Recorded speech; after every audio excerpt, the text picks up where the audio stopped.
Om Swastiastu. Perkenalkan, nama saya Nik Ketodita Naryani dengan NIM 2314101003. Pada kesempatan kali ini, izinkan saya membahas materi mengenai hukum Hindu dan keadilan. Sebelum lebih jauh menjelaskan pengertian hukum Hindu, perlu dijelaskan pengertian kata Hindu dan untuk siapa hukum Hindu tersebut. Di dalam pengertian teologikal, istilah Hindu berarti siapa saja yang menyatakan dirinya beragama Hindu. Untuk alasan ini, istilah tidak hanya digunakan kepada orang Hindu karena kelahiran, tetapi juga kepada masyarakat siapa saja yang beragama Hindu. Nah, kitab suci Weda adalah landasan hukum Hindu dalam arti ideal. Hukum Hindu adalah hukum yang bersumber pada ajaran-ajaran agama yang kemudian pada bagian-bagian tertentu ada yang diundang-undangkan, menjadi undang-undang, dan ada pula karena sifatnya dibiarkan sebagaimana halnya, dengan kewenangan dan kebebasan hakim untuk menafsirkannya.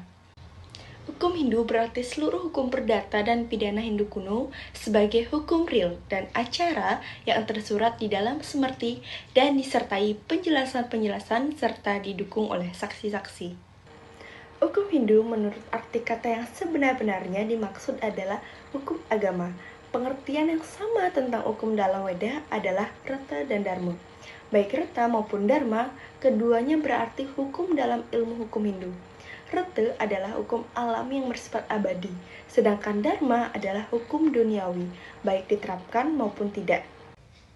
Pertama, rete atau hukum abadi yang disamakan dengan hukum alam dan dalam pengertian ilmu sosial merupakan landasan ideal mengenai bentuk hukum yang ingin diterapkan dalam pengaturan masyarakat di dunia ini. Rete sebagai sesuatu kekuatan yang tidak dapat dilihat oleh manusia, namun hanya dapat dirasakan berdasarkan atas keyakinan akan adanya kebenaran yang absolut. Kedua, Dharma merupakan penjabaran dari bentuk hukum yang ideal dalam rete ke dalam peraturan tingkah laku manusia. Sifatnya adalah relatif, artinya Dharma sebagai hukum tidak sama bentuknya di semua tempat, melainkan selalu dihubungkan dengan kebiasaan-kebiasaan setempat atau dreste. Hukum Hindu dapat dijelaskan sebagai hukum agama atau dharma yang bersumber kepada rata, yang penerapannya disesuaikan dengan kebutuhan, situasi, dan kondisi masyarakat. Pendukungnya dalam rangka mengatur tertib sosial. Kemudian, bagian-bagian tertentu dari dharma itu ada yang diundang-undangkan menjadi undang-undang dan ada juga dibiarkan sebagaimana aslinya dengan kewenangan dan kebebasan hakim untuk menafsirkannya. Selanjutnya ada keadilan menurut hukum Hindu, di mana istilah keadilan berasal dari kata adil yang mendapatkan awalan ke dan akhiran an. Adil menurut WGS Poerwadharminta adalah tidak berat sebelah. Dosa yang timbul dari kejahatan yang tidak disengaja dapat dibersihkan dengan melakukan pembacaan mantra-mantra dan upacara agama. Tetapi para ahli juga menjelaskan pembersihan itu dapat dilakukan untuk kejahatan yang disengaja. Jenis-jenis pembersihan yang dijelaskan oleh kitab Dharma Sutra adalah sebagai berikut. 1. Pembersihan untuk beberapa kejahatan yang timbul perilaku jahat seperti berzina dengan istri atau orang tua, istri teman, adik, ipar, dan hidup bersama seperti suami istri dan kastanda. Yang kedua ini ada kritra. Ini adalah termasuk bagian dari pembersihan dan dapat lagi dibagi menjadi ati kitra, tapta kritra, dan krichara. Kritra dapat diperluas arti yang terdiri dari hanya makan di waktu pagi hari untuk 3 hari dan hanya pada malam hari untuk 3 hari terakhir. Seseorang hanya makan 1 suap itu disebut dengan ati kritra. Kritra artinya hidup di dalam air. Yang terakhir ada Chandrayana, adalah aturan umum dari Kritra, yaitu untuk tokoh istimewa bahwa dalam hari bulan purnama, makanan diberikan sedikit demi sedikit dari 1 suap sampai 15 suapan. Dari dalam bulan baru dikurangi dari 15 suap menjadi 1 suap. Pembersihan adalah salah satu aspek dari suatu cara. Kejahatan pada umumnya diberikan sanksi hukuman dengan pengusiran atau penyucian fisik. Rete adalah hukum alam.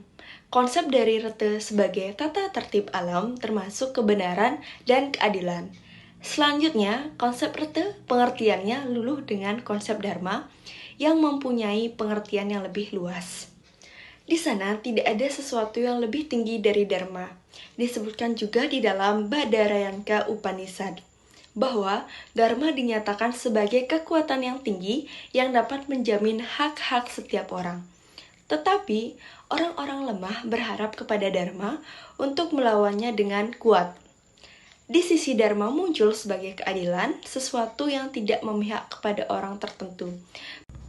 Pandangan Upanishad tentang kebebasan adalah berhubungan dengan teori karma, jiwa, dan perpindahannya untuk bersatu dengan Brahman. Ajaran karma adalah tidak dapat dipisahkan yang berhubungan dengan perpindahan daripada jiwa. Terdapat suatu keadilan pada fungsi hukum karma. Menurut kitab-kitab Upanishad, seluruh hasil perbuatan merupakan petunjuk proses pengulangan perpindahan jiwa. Ketika jiwa individu meninggalkan badan, pengetahuan dan perbuatan pengalaman dari kehidupan yang lalu tetap menyertainya. Barang siapa yang berbuat baik akan menjadi baik, dan barang siapa yang berbuat jahat akan menjadi jahat. Dengan demikian, sifat dasar ajaran moral pada karma adalah ide yang utama pada agama Hindu, bahwa hasil dari perbuatan yang baik manusia akan diperoleh setelah kematiannya. Ini disebutkan di dalam Rigveda 10.14.8, di mana pada pujaan bahwa roh yang sudah meninggal mungkin bersatu dengan istapura, atau juga disebut dengan jasa dari perbuatan yang baik. Manusia lahir di dunia disebabkan oleh dirinya sendiri. Ini adalah sangat mendasar di bawah hukum alam disusun sebagai aturan moral. Pada kenyataan, hukum karma mengikuti konsep daripada Reta. Seperti perilaku seseorang, demikian seseorang terjadi. Begitu saja dia menjadi baik karena perbuatan yang baik. Dia menjadi jelek karena perbuatan yang jelek. Keadilan yang dilanggar menghancurkan, keadilan yang dipelihara akan menjaminnya. Oleh karena itu, keadilan jangan dilanggar. Melanggar keadilan akan menghancurkan kita sendiri. Itu menurut Puja dan Cijokrayi Sudarta 2022, buku nomor 417 sampai dengan 418. Sekian dari pemaparan materi dari saya. Bila ada salah kata atau salah kalimat yang kurang berkenan, saya mohon maaf. Terakhir saya ucapkan terima kasih dan Om Santi Santi Santi Om.